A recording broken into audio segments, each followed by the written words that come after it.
여호수아서 14장 6절서부터 15절까지의 말씀입니다.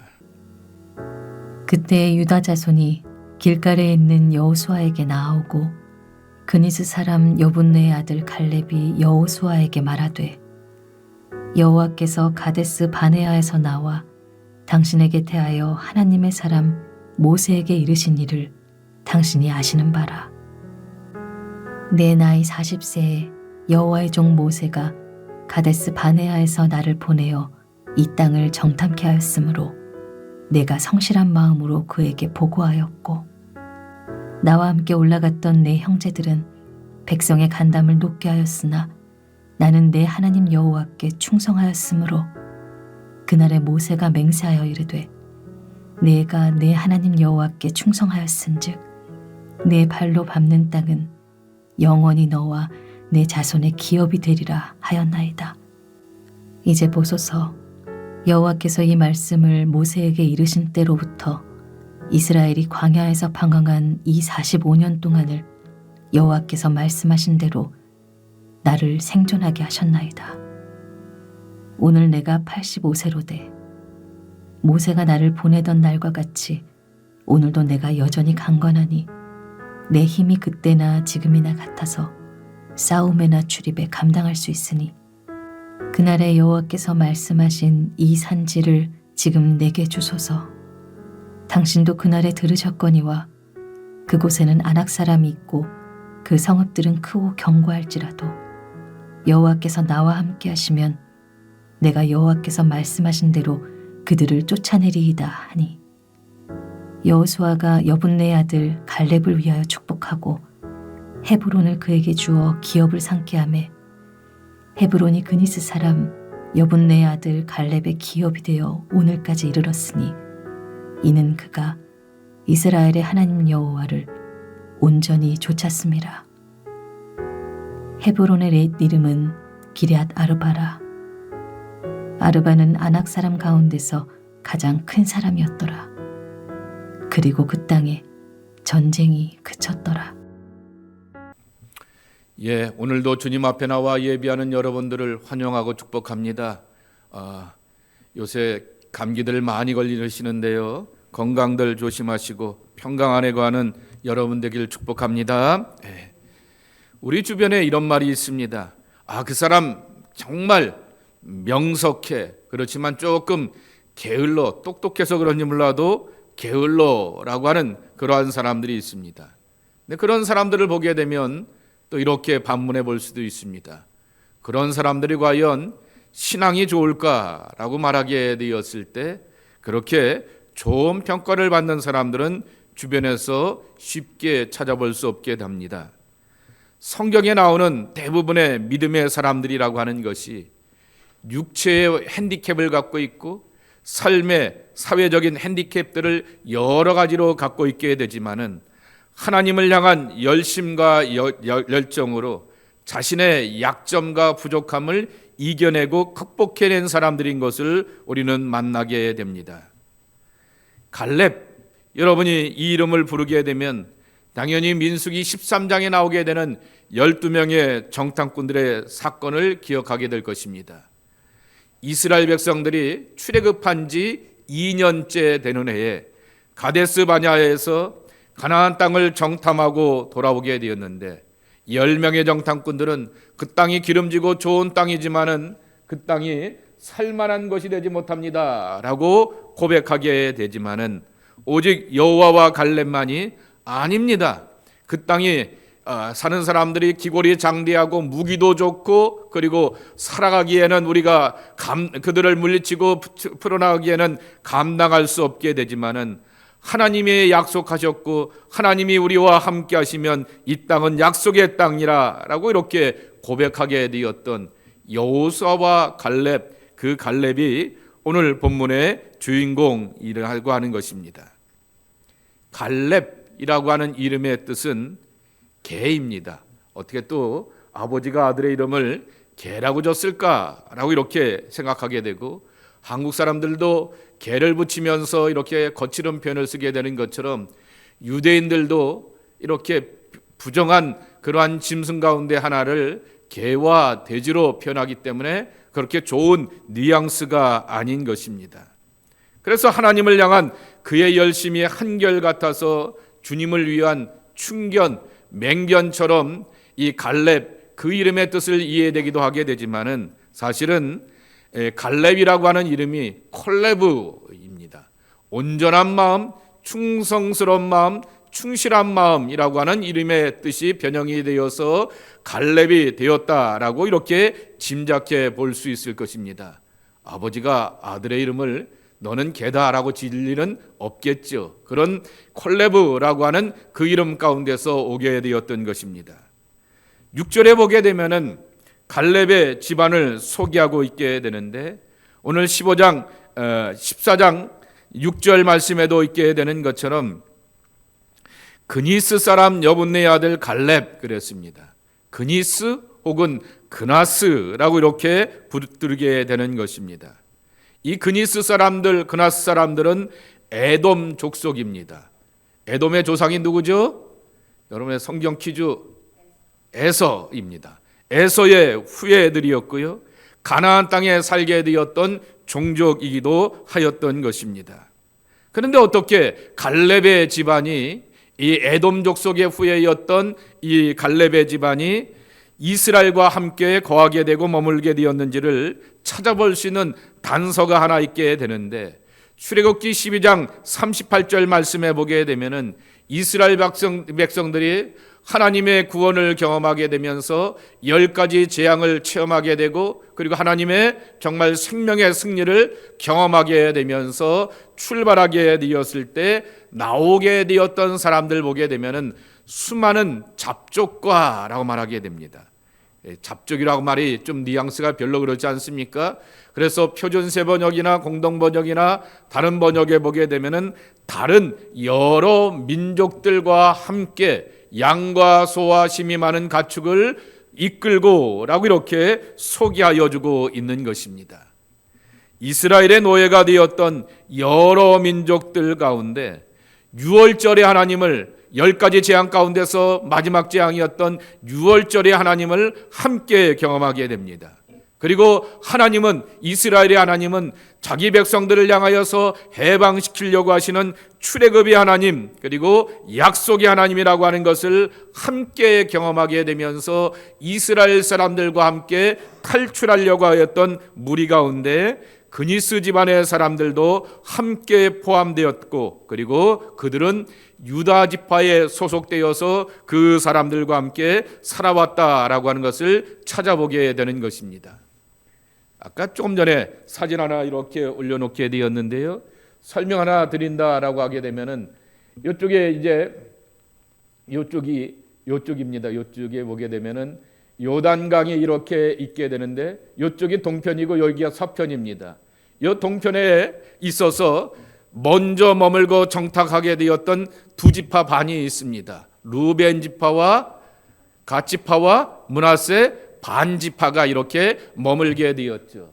그런데 야곱의 12아들 가운데 장자가 누구죠? 루벤입니다.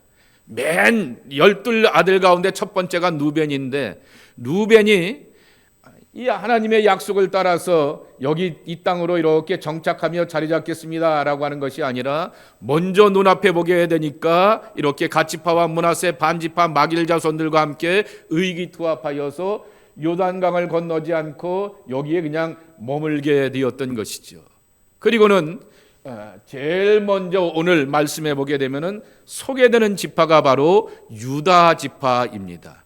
자, 유다 지파는 야곱의 아들 가운데 몇 번째 아들이에요? 네 번째 아들입니다. 그런데 그러면은 그 두 번째, 세 번째가 있을 텐데 왜 그렇게 빼놓고 유다 지파를 먼저 하게 되었을까? 두 가지입니다. 하나는 이게 많았어요. 머리수가 가장 많았던 것이 유다 지파입니다. 그런데 유다 지파가 머리수가 많아서 문제가 되는 것이 아니라 그렇게 가나안 땅에 정착할 때 제일 먼저 그 땅을 향하여서 그렇게 제비를 뽑게 하여서 간 것이 아니라 이 가나안 땅을 정착하고 자리 잡는데 제일 앞장서서 주동하면서 살아왔기 때문에 바로 여기서 이 유다 지파가 제일 먼저 자리를 잡게 되었다라고 하는 것입니다. 젖과 꿀이 흐르는 가나안 땅으로 인도해 주시는 것은 전적인 하나님의 몫입니다. 하나님의 약속입니다. 그러나 중요한 사실은 그 하나님의 약속에 대하여서 반응하고 응답하는 것이 중요하다라고 하는 거죠. 하나님은 나에게 좋은 것들과 선한 것을 주려고 하게 되는데 나는 하나님을 향해서 등지고 딴짓을 한다라고 하게 되었을 때 받을 수가 없는 거죠. 그러나 유다 지파는 하나님의 선하고 좋은 것을 향하여서 맞습니다. 내가 모범이 되고 열정이 되어 보겠습니다 라고 하면서 앞장섰기 때문에 이 가나안 땅의 서쪽에 땅의 배분을 받게 되었을 때 제일 첫 번째로 등장하게 되었던 지파가 바로 유다 지파였다라고 하는 것입니다. 자, 그런 유다 지파의 가운데 그니스 사람들이 함께 포함되게 되었고 일원이 되었다라고 하는 것입니다. 그런데 우리가 생각하게 되는 유대인들이 강조하게 되었던 우리는 선택받은 사람들이야 라고 하는 정통성은 늘 자기들이 자부심을 갖고 자랑스럽게 여겨 보이게 되지만은 하나님의 성경이 우리에게 들려주시는 교훈은 진정한 정통성이 뭐냐라고 하는 것입니다. 다른 민족과 다른 종족에 대해도 관대함을 가지게 되는데 얼마나 하나님의 말씀과 뜻에 충실하며 하나님의 은혜 안에 살아가는가, 그것이 더 중요하다라고 하는 것입니다. 공교롭게도 매일 성경이 여호수아서가 끝나게 되면은 누가복음으로 나가게 됩니다. 누가복음은 항상 사도행전과 이어지게 되는데 누가복음과 사도행전은 민족이라고 하는 것이 중요한 것이 아니라 복음을 받아들이게 되며 하나님의 교회를 세워가는 사람들을 통하여서 하나님의 일을 이뤄가신다라고 하는 것을 강조하고 있는 것입니다. 그러니 갈렙과 그 집안의 이야기를 통해서도 마찬가지인 것이죠. 유대인의 정통성으로 보게 되면은 유대인도 아니고 정통 유다 지파의 사람도 아니지만은 하나님의 말씀을 붙들고 은혜 안에 살면서 해방이 하나님, 약속이 하나님이 우리의 구원과 생명이 될 것이다라고 하는 것을 믿고 쫓아오게 되어자 그들에게 하나님의 일이 임하게 되었다라고 하는 것입니다. 여호수아서 14장과 15장 말씀은 유다 지파의 땅 배분을 소개하여 주고 있는 것입니다. 지금부터 4,000년이 넘는 BC 2000년 전서부터 있게 되었던 오래된 4대 도시 가운데 하나가 바로 헤브론이라고 하게 됩니다. 주석을 보게 되니까 헤브론이 굉장히 오래된 도시이고요. 14장 15절 말씀에 보게 되면은 헤브론의 옛날 이름이 뭐라고 부르고 있습니까? 길앗 아르바라고 말하는데 그 말의 뜻은 4대 도시라고 하는 그러한 뜻을 담고 있게 됩니다. 그러니 오래전서부터 고대에 있게 되었던 4대 도시라고 하는 그러한 이름을 갖게 되었던 땅이라고 하는 것입니다. 그리고 다윗이 예루살렘으로 천도하기 전까지 바로 이스라엘의 수도가 되었고 다윗의 유다 지파의 근거지가 되었던 그러한 도시가 바로 헤브론이었던 것입니다.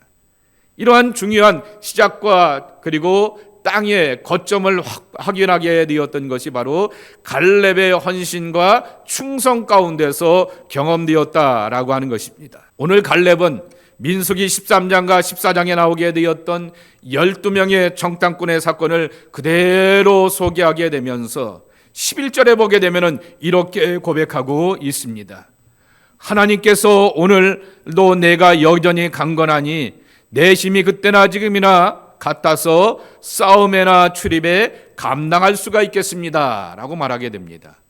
40대와 지금 85세가 되었는데 내가 40대나 지금 85세가 되었으나 여전히 싸울 수가 있다라고 이렇게 고백하게 되는 것입니다. 내 영어 성경을 이렇게 보게 되면은 하나님께서 내게 힘을 더하여 주시게 되면 바로 모세 때 나를 그렇게 부르시게 되었듯이 지금도 여전히 오늘 내가 강건할 수 있습니다 라고 하는 것입니다. 갈렙의 이 고백을 보게 되면 과거의 사건이 오늘의 시험과 문제 앞에서 확신이 되고 담대함이 되는 대표적인 모습을 보여주고 있는 것입니다. 갈렙은 사도 바울이 가르쳐주게 되었던 삶의 지혜, 속사람의 강건함과 담대함으로 살아가게 되었던 전형적인 모델이라고 하는 것입니다. 에베소서 3장 16절 말씀에 보게 되면은 사도 바울이 에베소 교인들을 향하여서 축복하면서 이렇게 말하고 있습니다. 그의 성령으로 말미암아 너희 속사람을 능력으로 강건하게 하시오며 그랬습니다. 하나님의 은혜 안에서 속사람이 강건해지길 원한다라고 하는 것입니다. 이 속사람이라고 하는 것이 여러분이 잘 알고 있는 고린도후서 4장 16절과 18절에 보면 이렇게 말씀하고 있습니다. 함께 읽겠습니다. 그러므로 우리가 낙심하지 아니하노니 우리의 겉사람은 낡아지나 우리의 속사람은 날로 새로워지도다. 우리가 잠시 받는 환난에 경한 것이 지극히 크고 영원한 영광에 중한 것을 우리에게 이루게 함이니 우리가 주목하는 것은 보이는 것이 아니요 보이지 않는 것이니 보이는 것은 잠깐이요 보이지 않는 것은 영원함이라 그랬습니다. 이게 솔직한 표현 아니겠습니까? 세월이 흘러가게 되면 우리의 겉사람은 옛날처럼 움직이도 못하게 되고 옛날처럼 말하는 것에 있어서 주변도 없고 조리도 없게 되고 더듬게 되는 것, 그리고 발음도 정확하지 못하게 되는 것이 우리의 모습이라고 하는 것입니다. 그러나 속사람은 새로워진다라고 하는 것이죠. 그것은 18절에 고백하고 있는 것처럼 보이는 것들로 따라가는 것이 아니라 보이지 않는 영원한 것이 내 안에 있다라고 하는 그러한 내적 확신 안에서 경험하게 되는 것입니다. 갈렙은 이 민수기 13장과 14장에 나오게 되었던 과거의 인연을 가지고서 여호수아와 갖고 있었던 개인적인 친분을 가지고서 안 되게도 우리 집안에게도 좋은 땅 주세요라고 이렇게 말할 수 있으나 개인적인 인연과 친분으로 자기의 삶을 개척해 나가지 않았습니다. 45년 전에 행하시게 되었던 가데스 바냐에서의 정탐꾼의 보고를 다시 한번 언급하게 되었지만은 내가 과거에 얼마나 많은 일을 행하였는데 라고 하면서 과거로도 살지 않는 사람이었습니다. 하나님이 오늘 내게 힘을 주시며 이라고 고백하게 되면서 오늘 지금 여기서 일하시는 하나님을 붙들고 살아오게 되었던 것입니다. 여러분, 신앙이라고 하는 것은 항상 오늘의 답이 되어야 하는 것입니다. 하나님은 어제도 동일하게 역사하셨을 뿐만 아니라 오늘도 동일하게 역사하시고 앞으로도 동일하게 역사하실 분이십니다.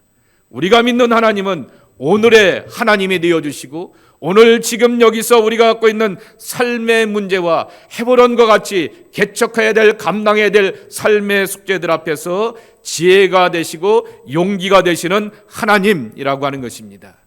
그래서 저는 갈렙을 이렇게 평가하고 싶습니다.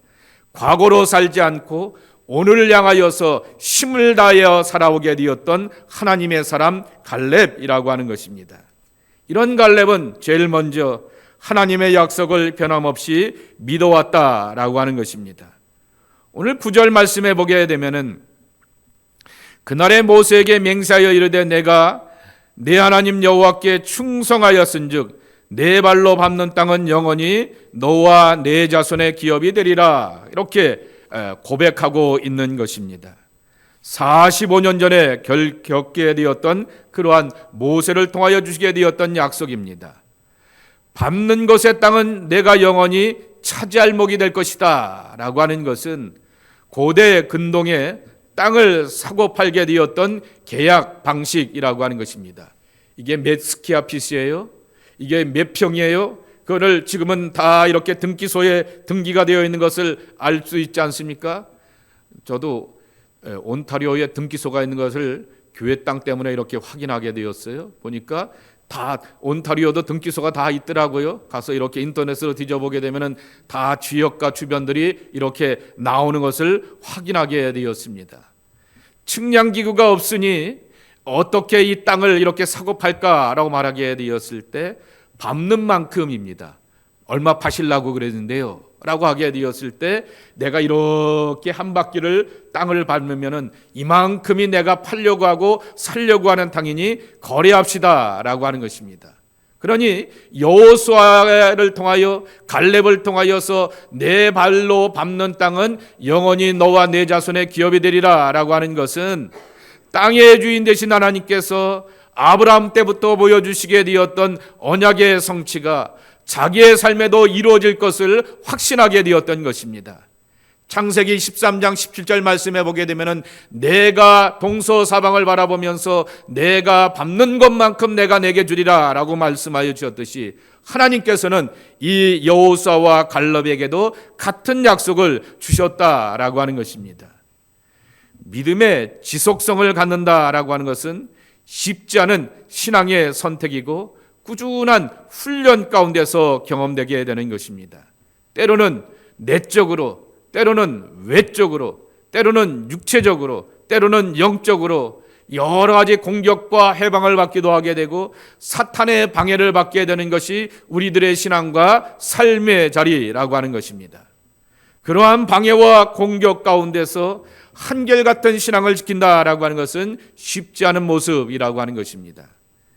제가 최근에 읽었던 장로교 목사님 가운데 이런 책이 하나 있습니다.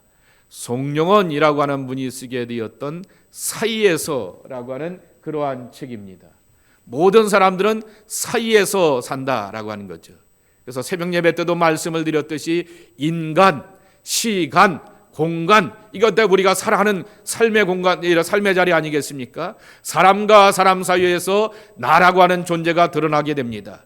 나는 누군가에게 편한 존재이고 나는 누군가에게 있어서 불편한 존재, 그것이 바로 인간 사이의 존재라고 하는 것입니다. 어제 뭐 했느냐, 오늘 뭐 했느냐에 따라서 내일의 미래를 예측할 수가 있게 되는 것이죠. 시간의 존재, 그 어제와 오늘 속에서 나라고 하는 존재가 결정되게 되는 거죠. 어제 교회에서 뭐 했어? 오늘 집에서 뭐 했어? 라고 하는 그 공간에 따라서 내 삶의 내용이 달라지게 되는 것이죠. 어제 집에서 실컷 술을 퍼먹고 드셨다라고 하게 되면 오늘의 자리는 힘들고 어렵게 됩니다. 그러나 반대로 어제 하나님의 말씀을 읽고 묵상하면서 오늘을 준비하였다라고 하게 되면 오늘의 공간이 더 여러분들에게 편안한 자리가 될 수가 있다라고 하는 거죠. 공간, 이 간자가 굉장히 중요하다. 그래서 이 송영원 목사가 사이에서라고 하는 말을 쓰게 되는데 그 책에 보게 되니까 믿음의 전사가 되려고 하면 무엇이 필요한가라고 하는 것입니다. 그 말 가운데 이곳을 하나 인용해 보도록 하겠습니다. 사탄의 어떠한 공격에도 쓰러지지 않는 단단한 영적 근육이 절실합니다. 이러한 근육을 만들려고 하면 어떻게 해야 할까요? 그것은 올라감과 내려감을 반복해야 된다고 생각합니다. 신학의 용어로 표현한다고 하면 죽음을 경험하게 되고 살리시는 하나님을 만나게 되는 시계추를 오가야 한다라고 하는 것입니다. 우리 주님은 나의 영혼을 부여하게도 하시려고 내려감의 시간을 허락하시기도 하는 분이십니다.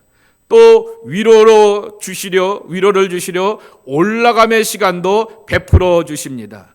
하나님은 그분의 자녀들에게 고난과 형통을 겸하여 주시는 것입니다. 이 내려가고 올라감을 반복하여 소명을 위한 영적 근육이 단련되기 때문입니다 라고 하는 것입니다. 이것이 바로 사이에서라고 하는 거죠. 갈렙은 이 자기의 삶의 사이 속에 있게 되었던 인간 간의 관계, 사람과 이 시간의 그러한 자리, 그리고 공간의 자리를 잘 지켜오게 되었기에 그는 견고한 하나님의 사람이 되었다라고 하는 것입니다. 이러한 신앙의 경험을 하였던 이가 바로 사도 바울일 것입니다. 어떠한 환경 하에서 굴복당하지 않는 믿음의 견고함을 그가 가지고 있게 됩니다. 우리가 잘 아는 빌립보서 4장 12절 13절의 말씀입니다. 모든 일 곧 배부름과 배고픔과 풍부와 궁핍에도 처할 줄 아는 일체의 비결을 배웠노라. 내게 능력 주시는 자 안에서 내가 모든 것을 할 수 있느니라. 아멘. 이러한 삶의 모든 간 사이 속에서 예수 그리스도를 붙들고 의지하면서 삶의 모든 공간들을 채워가게 되었다라고 하는 것이 바울의 고백이라고 하는 것입니다. 누가복음 2장 말씀해 보게 되면은 시몬과 안나는 하나님의 성전을 끝까지 지키다가 그들의 소원이 되었던 메시아 되신 아기 예수를 만나는 기쁨과 감격을 체험하게 되었던 것입니다.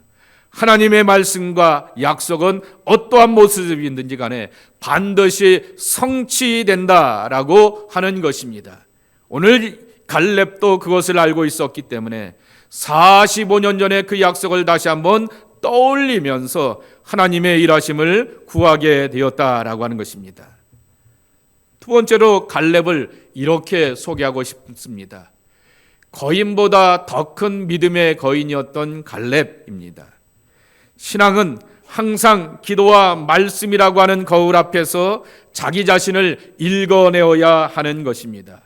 그리고 우리 내면 속에 거하여 말씀하시는 성령님의 감화감동 시각에서 자신의 모습을 그려낼 줄 알아야 한다라고 하는 것입니다. 이것이 장로교적인 청도교 신앙과 우리 복음주의적인 영성의 경전주의 영성과의 차이점인데요. 청교도들은 항상 기도와 말씀에 대해서만 강조하게 되었습니다. 그러나 웨슬리가 강조하게 되었던 복음주의적인 경건주의는 하나님의 성령이 언제나 우리에게 감화와 감동으로 인격적으로 말씀하여 주시면서 내게 감동 주시고 말씀 주시고 비전을 주신다라고 하는 것입니다. 아무튼 중요한 사실은 기도와 말씀 안에서 내면에 말씀하시는 성령의 감동을 따라서 자기 자신을 향하여서 잘 그림을 그려가는 것이 중요하다라고 하는 것입니다. 이 사진을 보게 되니 너무나 감동이 되어서 이렇게 함께 나누려고 합니다. 야, 너는 루저야. 너는 성공 못해. 말하게 됩니다. 어떤 사람은 말합니다. 네가 하는 것보다 내가 하는 게 더 낫겠다 라고 말하면서 내가 가는 길을 향하여서 끊어야 되는 것을 보게 됩니다. 네가 뭘 할 줄 안다고 하라는 대로 하면 되지 라고 하면서 나를 향하여서 붙들고 있는 것을 보게 됩니다. 네가 꿈이 있다고? 너는 결코 성공 못해 라고 하면서 나를 향하여서 잡아당기는 많은 것들이 있다라고 하는 것입니다. 과감하게 끊을 줄 알아야 되는 거죠. 이것이 바로 신앙의 능력 아니겠습니까? 이 가위질할 수 있는 힘이 바로 나의 의지와 나의 자아로 되는 것이 아니라고 하는 것을 경험합니다.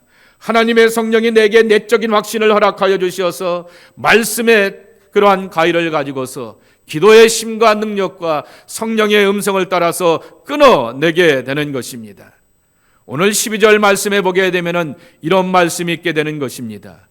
이 기럇 아르바에는 바로 크고 견고할지라도 그리고 아낙 사람들이 살고 있게 되지만은 여호와께서 나와 함께 하시면 내가 여호와께서 말씀하신 대로 그들을 쫓아낼 수가 있게 됩니다 라고 고백합니다. 아낙 사람들입니다. 아낙이라고 하는 말은 긴 목의 사람들이란 뜻입니다. 다시 표현하게 되면은 목이 길다는 얘기는 뭐예요? 키가 크다라고 하는 장신이라고 하는 것입니다. 지구상에 가장 키 큰 사람들이 아프리카의 딘가족 평균 192cm라고 하게 되는데 그것을 제외하고 나라로 제일 큰 사람들이 네덜란드 사람들이라고 합니다. 평균 184라고 이렇게 말하게 되는데요. 저보다 이렇게 크게 된 그러한 사람들을 보게 되는데 아낙 사람들이 긴 목의 사람들이라고 하는 것입니다. 고대 유명한 거인족들이었고 창세기 6장에 소개하게 되었던 네피림의 후예들 용사들이라고 소개되고 있습니다. 오죽하면 12명의 정탐꾼들이 아낙 사람들의 거대함 때문에 스스로를 향하여서 메뚜기라고 이렇게 자조적으로 평가한 그 모습을 볼 수가 있게 되는 것입니다. 그러한 아낙 사람들이 살고 있는 헤브론 땅을 향하여서 이 85세의 젊은 청춘이 이렇게 고백하게 됩니다. 하나님이 우리와 함께 하시면 이 모든 것을 물리칠 수 있습니다라고 담대히 나아가게 되었던 것입니다. 하나님과 하나님의 약속에 대한 분명한 그러한 확고함이 그에게 있었다라고 하는 것입니다. 육체적인 거인들보다 더 큰 영적 거인으로 나아가는 갈렙을 우리가 만나게 되는 것입니다. 그리고 14절 끝에 보게 되면은 그리고 그 땅에 전쟁이 그쳤더라라고 말하게 되었는데 바로 표준세번역에 보게 되면은 이렇게 변하게 되는 것입니다. 그리고 그 땅에 평화가 깃들었다라고 하는 그러한 선언을 하게 되는 것입니다. 여러분, 한홍이라고 하는 분이 쓰게 되었던 오래된 설교집이 하나 있지 않습니까?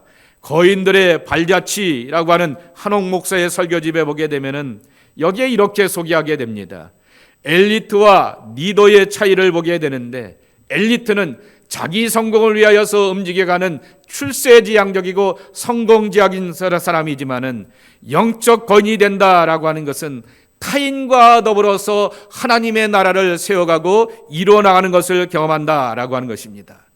남을 세우고 자신이 속한 공동체에 복을 주는 사람이 진적으로 영적 거인일 텐데, 오늘 갈렙은 그러한 믿음의 길을 걸어오게 되었다라고 하는 것입니다. 개인적으로 갈렙은 많은 약점을 가지고 있는 사람이기도 한 것입니다. 우리 옛 이렇게 보게 되면은 집안의 아이들을 향하여서 개똥이라고 이렇게 이름을 짓는 사람들이 있었습니다. 왜 개똥이라고 이름을 짓는지 아시죠? 왜 자녀의 이름을 개똥이라고 졌습니까? 말하게 되면은 바로 위에 애들을 셋이 있었는데 다 잃어버려서 얘는 이름을 거칠게 지게 되면은 그렇게 잘 살 수 있을까 해서 이름을 거칠게 지었습니다라고 하는 그러한 이름을 갖고 있는 사람도 보게 됩니다.